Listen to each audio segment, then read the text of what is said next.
will call the legislature back in a special session if you don't get a response from him. He tells us that he cannot give you a response until after November 2nd. So what kind of leverage do you have? What's your response to that? Well, the Speaker has made it clear that he would like to work out property tax relief with the next governor. And I'm not going to try to upstage the whole process by putting myself in the middle of it and making it an issue about me. This is an issue about property tax payers and the fact that there is no property tax cap, that New Jersey passed one with bipartisan support, that the Senate passed it 50-9, and we can't seem to get a vote on it in the Assembly. And whether they're here or whether they are in their districts, if they're not going to put it on the floor, even though they only need 14 votes beyond members who committed publicly to vote for the property tax cap, then that's something they will have to answer to the public. So will there be a special session before the November 2nd election? I don't believe so. Governor, it's Jimmy Vielkind from the Times-Union. People on a conference call last week said that Mr. Kiernan, your chief counsel, questioned the legality of the proposed layoffs, said it will be an uphill battle, and that you urged him and said that you were going to go ahead anyway. Do you believe those layoffs are proposed, and is there concern among your legal advisors about the legality of the layoffs? No, and nobody that was on the call said that. We've heard from someone who was familiar with the call and the workings there. Can you talk about anything that Mr. Kiernan did say about the layoffs? No one was on the call said that. You said you heard from someone who was familiar with the call. I'm familiar with it too, but I wasn't on it, and neither were they.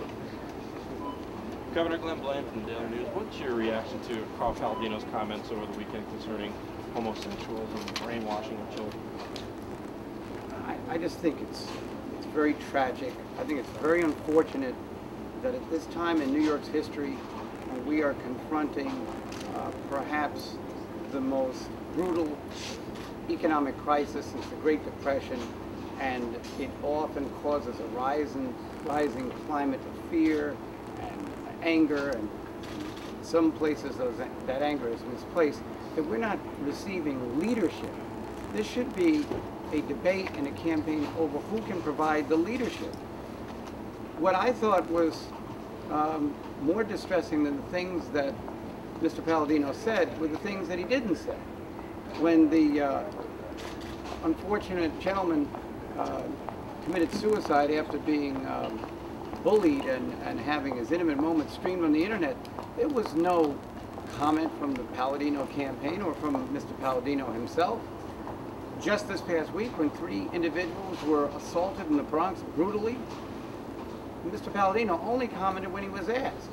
But 2 days went by in the interim, and he didn't say a word. That's not leadership. There are plenty of Republicans who oppose same-sex marriage. They spoke out on the violence because more than anything else, it was a crime. It was teenage violence, it was gang violence, and it was also a hate crime. And it demonstrated a great deal of homophobia. He didn't address any of those issues. And I'm just, don't think it could have been said any better than in the Daily News editorial today when they said that, you know, the idea that someone has the capacity to channel the anger of people into action at first seemed very good. But in this case, it has demonstrated nothing but a lack of fitness to serve as the executive of the state of New York. And I'm happy to see that individuals that have differing point of views agree that these comments are not only outrageous, but they are misleading. It's what I call the politics of confusion. In other words, you say, don't say anything because I'm not trying to hurt anybody, and then in the next statement you hurt someone. So you have a phony disclaimer for people who criticize you, and yet you're appealing to a base kind of negativity that I don't think this state needs. Governor, what do you think specifically about his comment there's contention that the gay pride parade is no place to take a child? Well, I marched right next to his daughters.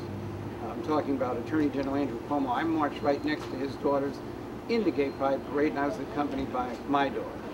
And I don't think either of us need a morality lecture from Mr. Paladino as to how to run our families. But once again, as a candidate, when you're trying to demonstrate leadership, who are you to be judging?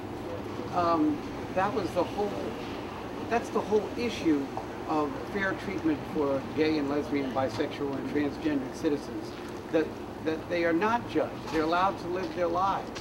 How can you say, I'm for all gay rights except marriage, when in fact, if people live together, they have no rights?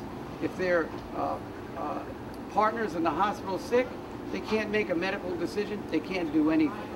So it's a profound misunderstanding of the issue, and I think an overzealous judgment of how other people live. Governor, it's Jimmy Vilkline, if I can try again. The unions are claiming that your plan to move ahead with the layoffs is illegal. Is that something that you're thinking about in the administration, and do you have a response to that position? The unions would claim that in court. That's for a court to decide. We think our position is sound. We've said that for the last 3 or 4 months. What am I saying that you're not hearing? Our position is that our attempt to lay off the workers of the state will be sustained. We're just sorry that we have to do it. The economic times, unfortunately, call for it. We have to garner $250 million of savings, or our budget that we pass falls out of balance. Governor James Madore. Take last question. Governor James Madore with Newsday. Following up on Jimmy's question, I'm wondering if you have a sense, since the memo was sent to commissioners about 2,000 jobs needing to be eliminated before the end of the year, how many of those would be layoffs and how many could be achieved in another way? I can't put a precise number on it, James, but I think there would be far more layoffs than there would be early retirement cases. I think we're going to have to accomplish the 2,000 job limit by mostly through layoffs. Thank you, Governor. Thank you, sir.